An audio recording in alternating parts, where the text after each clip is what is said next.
Hi everyone, welcome to exam IQ. Exam IQ की इस video में देखते हैं जेएसएससी प्रीवियस से सवाल।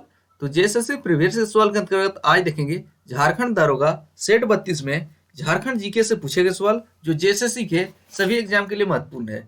तो चलिए देखते हैं सेट 32 झारखंड जीके। 32वां सेट का झारखंड जीके से पहला सवाल है, झारखंड में लोकसभा सीटों की कुल संख्या कितनी है? 14, 12, 13 इनमें से कोई नहीं। तो झारखंड में लोकसभा सीटों की संख्या कुल है 14 है। कौन पहला ऑप्शन सही हो जाएगा। अगर इसमें आरक्षणवार सीटों की संख्या देखे जाए तो किसके लिए कितना रिजर्व है? तो एसटी के लिए सीटों की संख्या कितनी है? तो एसटी के लिए झारखंड में सीटों की संख्या जो है 5 है लोकसभा की। और एससी के लिए कितना है? एससी के लिए 1 है। और अनरिजर्व जिसको बोलते हैं अनारक्षित के लिए कितने सीटें हैं? 8 सीटें हैं। तो लोकसभा के लिए सीटों की संख्या 6 है। अगर पूछे राज्यसभा के लिए सीटों की संख्या कितनी है तो राज्यसभा के लिए 6 है।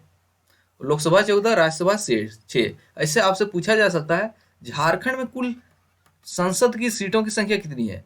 तो सांसद की सीटों की संख्या कितनी है? 20 होगा। कैसे? 14 लोकसभा और 6 राज्यसभा। तो दोनों मिला के देना है। संसद सीट पूछे, अगर अलग अलग पूछे तब 14 और 6 देना है। दूसरा है, निम्नलिखित में कौन सा अनुसूचित जनजाति आरक्षित विधानसभा क्षेत्र नहीं है? तो आरक्षित विधानसभा क्षेत्र कौन सा नहीं है? देवघर, सिमडेगा, लातेहार, खूंटी। तो इसका सही आंसर हो जाएगा देवघर। पहला ऑप्शन सही है। अब तीसरा सवाल की ओर बढ़ते हैं। लातेहार जिले का भौगोलिक क्षेत्रफल क्या है? तो लातेहार जिले का भौगोलिक क्षेत्रफल क्या है? तो इसका सही आंसर क्या होगा? तो इसका सही आंसर क्या है? तो इसका सही आंसर हो जाएगा 3651। पहला ऑप्शन सही है। और पूछा जाएगा आपसे लातेहार किस वर्ष एक नया जिला बना? तो लातेहार जो है 2001 में झारखंड में एक नया जिला बना है, यानी कि झारखंड गठित के बाद गठित होने वाला जिला है लातेहार। अगला देखते हैं, चौथा क्या है? बरहेट घाटी झारखंड के निम्नलिखित जिलों में से किस जिले में स्थित है? बरहेट घाटी, साहिबगंज, दुमका, देवघर, धनबाद। तो कौन कहाँ पे है बरहेट घाटी? तो इसका सही आंसर हो जाएगा साहिबगंज जिले में है। पहला ऑप्शन सही हो जाएगा इसका। अगर बात करें, आपसे एक सवाल पूछे जाते हैं, हेमंत सोरेन जो झारखंड के वर्तमान मुख्यमंत्री हैं वे कहाँ के विधायक हैं? कहाँ के विधायक हैं? आपको कमेंट करके इसका आंसर देना है। अगर बात की जाए साहिबगंज जिले की, तो किस वर्ष साहिबगंज एक नया जिला बना है? तो 1983 में। डेट क्या है? 17 मई 1983 को साहिबगंज एक नया जिला बना है। और दुमका कब बना है? 1855 में दुमका जिला बना है। और देवघर किस वर्ष एक नया जिला बना है? तो देवघर जो है 1996 में बना। कब? 1996 में। और धनबाद 1956 में। और स्वतंत्रता के बाद झारखंड गठित होने वाला जिला कौन सा है? झारखंड का पहला जिला जो है था धनबाद ही था। अगला है, किस वर्ष में लोहरदगा को जिला बनाया गया? तो लोहरदगा किस वर्ष एक जिला बना है? 1983, 1981, 1991, 1993। तो इसका सही आंसर क्या हो जाएगा? 1983 में। तो लोहरदगा जो है 1983 में एक नया जिला बना है। और 1983 में झारखंड में 3 जिले बने। कौन कौन कौन? वो भी रिमाइंड कर लेते हैं। एक तो लोहरदगा, देखिए कौन है? तो लोहरदगा 1983 में बना है। इसके बाद कौन जिला बना है? एक है साहिबगंज, ये भी देख चुके हैं कुछ, साहिबगंज है। और तीसरा कौन है? तीसरा जो है गुमला। तो लोहरदगा, साहिबगंज, गुमला का गठन 1983 में हुआ है। अब छठा सवाल देखते हैं, निम्नलिखित में से किन 2 राज्यों के साथ झारखंड अपनी पश्चिमी सीमा साझा करती है? तो पश्चिमी सीमा झारखंड के पश्चिम में कौन सा है? उत्तर प्रदेश, छत्तीसगढ़, उड़ीसा, उड़ीसा, पश्चिम बंगाल, उत्तर प्रदेश, पश्चिम बंगाल। तो इसका सही आंसर हो जाएगा पश्चिम की बात की जाए। अगर मान लेते हैं झारखंड है, तो झारखंड अपने 5 पड़ोसी राज्यों के साथ घिरा हुआ है। और झारखंड के पूर्व में कौन सा है? पूर्व में जो है पश्चिम बंगाल है। तो पश्चिम में कौन सा है? एक उत्तर प्रदेश और छत्तीसगढ़। तो उत्तर प्रदेश और छत्तीसगढ़ किस में है? अगर पूछा जाए उत्तर में कौन है? उत्तर में बिहार है। दक्षिण में कौन है? उड़ीसा है। सातवां है, निम्नलिखित में से कौन सा जिला किसी भी पड़ोसी राज्य के साथ अपनी सीमाओं को साझा नहीं करती है? तो किसी भी पड़ोसी राज्य के साथ अपनी सीमा को साझा नहीं करती है, कौन सा जिला? खूंटी, गुमला, सिमडेगा, पूर्वी सिंहभूम। तो झारखंड के 2 ऐसे जिले हैं जो किसी भी जिले के साथ अपनी सीमा साझा नहीं करती है। कौन कौन है? ऑप्शन के अनुसार कौन होगा? यहाँ पे एक जिला है खूंटी। तो खूंटी जो है किसी भी राज्य के साथ अपनी सीमा साझा नहीं करती है, दूसरे राज्य के साथ, झारखंड छोड़ के। और इसके अलावा कौन है? एक है लोहरदगा। खूंटी और लोहरदगा दो जिले हैं जो किसी दूसरे राज्य के साथ अपनी सीमा साझा नहीं करती है। और खूंटी किस वर्ष से एक नया जिला बना है? 2007 में। कहाँ से अलग हुआ है? रांची जिले से अलग हुआ है। अब 8वां सवाल देखते हैं। केसो, अटको, गुरियो, बुखाना नदी कौन से नदी की मुख्य सहायक नदी है? तो बराकर नदी, कोयना नदी, संख नदी, बोकारो। तो बराकर नदी की है।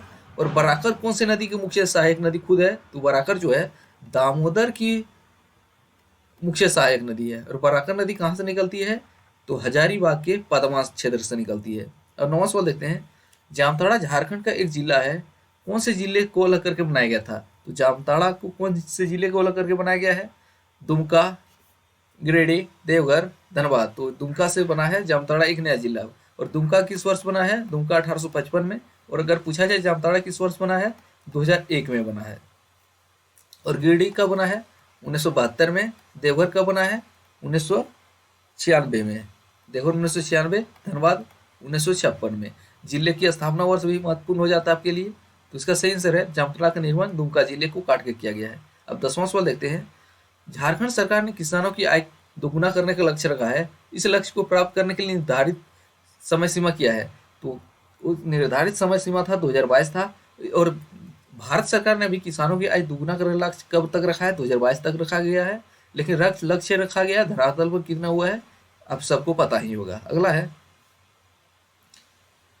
JHASCOLAMPF का गठन किस वर्ष हुआ है? तो इसका गठन जो है 1963 में हुआ है। कब? 1963 में।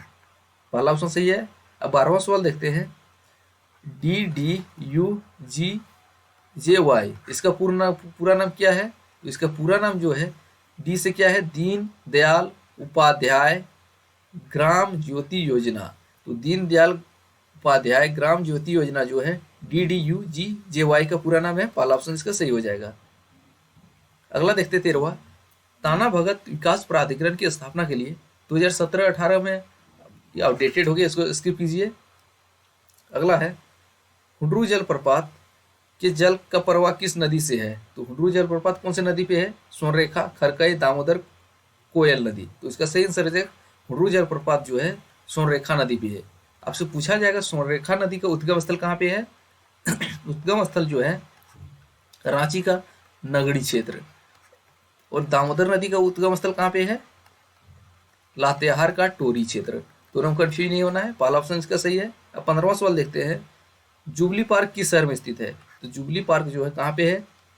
जमशेदपुर, रांची, धनबाद, रामगढ़। तो जुबली पार्क जो है जमशेदपुर में स्थित है। पहला ऑप्शन इसका सही है। 16वां देखते हैं। सेंद्रा क्या है? वार्षिक सामूहिक शिकार है, स्थानीय मदिरा है, लोक नृत्य है, लोकगीत है। तो सेंद्रा जो है वार्षिक सामूहिक शिकार है। तो पहला ऑप्शन इसका सही है। 17वां देखते हैं। टूसू महोत्सव निम्नलिखित त्योहारों में से किसके साथ मनाया जाता है? तो टूसू महोत्सव किसके साथ मनाया जाता है?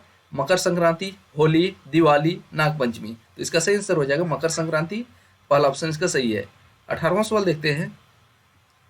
The grammatical construction of the whole language का प्रकाशन किस वर्ष हुआ था? 1940, 1949, 1956, 1977। The grammatical construction of the whole language का प्रकाशन जो है 1840 में। कब? 1840 में हुआ था। पहला ऑप्शन सही हो जाएगा। अब 19वां सवाल की ओर बढ़ते हैं। इसको गुफाएं कहाँ पे स्थित है? हजारीबाग, पलामू, रांची, बोकारो। तो इसको की गुफाएं जो है हजारीबाग जिले में है। कहाँ पे? हजारीबाग में। और हजारीबाग जिले का गठन कब हुआ है? 1833 में। और हजारीबाग जिले के अंतर्गत कितना सब डिवीजन है, अनुमंडल है? 2 अनुमंडल है। एक कौन कौन है? बरही और हजारीबाग सदर ही। 20वां है क्या है? कौन से जनजाति में गांव के मुखिया को मुकदम कहा जाता है? तो गांव के मुखिया को मुकदम कौन से जनजाति में कहा जाता है? बेगा, भील, असुर, गोंड। तो इसका सही आंसर हो जाएगा पहला बेगा। तो बेगा जनजाति में गांव के मुखिया को मुकदम के नाम से जाना जाता है। पहला ऑप्शन इसका सही हो जाएगा। 21वां देखते हैं। आल्हा उदल कौन से जनजाति के नायक हैं? तो आल्हा उदल है जो है कौन से जनजाति के नायक हैं? बंजारा, असुर, गोंड। और अगला ऑप्शन क्या है? हो। तो आल्हा उदल जो है बंजारा जनजाति के नायक हैं। बंजारा इसका सही आंसर है। पहला ऑप्शन से। अब देखते हैं 22वां देखते हैं। बथुड़ी जनजाति को कौन से जनजाति भी कहा जाता है? तो बथुड़ी जनजाति को भूमिज, दोहरी, सिंहभोंगा या हणिया। तो इसको भूमिज जनजाति भी कहा जाता है। पहला ऑप्शन सही हो जाएगा। अब देखते हैं 23वां सवाल। शाहपुर किला किसके द्वारा बनवाया गया था? तो तो शाहपुर का किला जो है गोपाल राव के द्वारा बनाया गया था, पहला ऑप्शन सही है। तो शाहपुर किला का संबंध किससे है? गोपाल राव से। अगला है झारखंड के बसे इकलौते एंग्लो इंडियन गांव का नाम क्या है? मैकलुस्कीगंज, डाल्टनगंज, दार्जिलिंग, मैकलियोगंज। तो इसका सही आंसर होगा मैक्सलुस्कीगंज। तो झारखंड में बसे एकमात्र एंग्लो इंडियन गांव का नाम है मैकलुस्कीगंज, पहला ऑप्शन सही है इसका। 25वां सवाल देखते हैं, वाद्य यंत्र थाला किसके द्वारा तैयार किया गया है? तो वाद्य यंत्र जो है थाला, इसको कांसा, एल्यूमिनियम, लोहा, निकल किसके द्वारा तो बनाया गया है? कांसा के द्वारा, पहला ऑप्शन सही है। अब 26वां सवाल देखते हैं, दशहरा में निम्नलिखित में से कौन सा नृत्य शिक्षक और छात्र दोनों एक द्वारा किया जा सकता है? यानी कि गुरु और शिक्षक के द्वारा किया जाने वाला नृत्य कौन है दशहरा में? दशहरा में किया जाता है, ये पूछा है, पूर्ण याद दे दिया है, दसैं, बहा, भोंगा, दोगड़े। तो दसैं नृत्य होता है दशहरा में, पहला ऑप्शन सही हो जाएगा। अब 28वां 27वां देखते हैं, ढाका, मेमन सिंह और कोलकाता के क्रांतिकारी किस स्थान पर छुपकर गुप्त प्रचार करते थे? कहाँ पे? जमशेदपुर, रांची, भागलपुर, रामगढ़। तो इसका सही आंसर हो जाएगा जमशेदपुर में, पहला ऑप्शन सही हो जाएगा। 28वां सवाल क्या है, भारत छोड़ो आंदोलन के दौरान 26 अगस्त 1942 को देवघर में चली गोली में से शहीद होने वाले व्यक्ति कौन थे? ऑप्शन के अनुसार अशरफी लाल, शेख भिखारी, अहमद हुसैन, हरी मिश्रा। तो इसका सही आंसर हो जाएगा अशरफी लाल, पहला ऑप्शन सही है, जो देवघर में भारत छोड़ो आंदोलन के दौरान अंग्रेजों की गोली से शहीद हुए थे। 29वां है, मुगल बादशाह अकबर ने अकबर के किस सेनापति के नेतृत्व में मुगल सेना ने 1585 में छोटा नागपुर खास के नागवंशी शासक मधुकरण शाह यानी कि मधु सिंह पर आक्रमण किया, उसे हराया और मुगलों को उसके अधीन बना लिया? तो इसका सही आंसर है शहबाज खां केम्बू को हराया था और मुगलों की अधीनता स्वीकार करवाया था। शहबाज खां केम्बू ने हरवाया था, केम्बू को नहीं हरवाया था। शहबाज खां केम्बू ने मधुकर शाह यानी मधु सिंह को हरवाया था और मुगलों की अधीनता स्वीकार करने पर बाध्य किया था, पहला ऑप्शन इसका सही है। 30वां सवाल देखते हैं, बुलू ईमान किस जनजातीय लोक कला से संबंधित है? तो इससे दो सवाल हम बताएंगे। तो बुलू ईमान कौन से जनजातीय कला से संबंधित है? सोहराय और कोबर जनजातीय कला से संबंधित है। और बुलू ईमान का संबंध झारखंड के किस जिले से है? हजारीबाग जिले से। तो ये थे जेएसएससी सेट 32 में झारखंड जीके से पूछे गए सवाल, जो जेएसएससी के सभी एग्जाम के लिए महत्वपूर्ण है। अगले वीडियो में अगले सेट के साथ मिलते हैं, तब तक पुराने वीडियो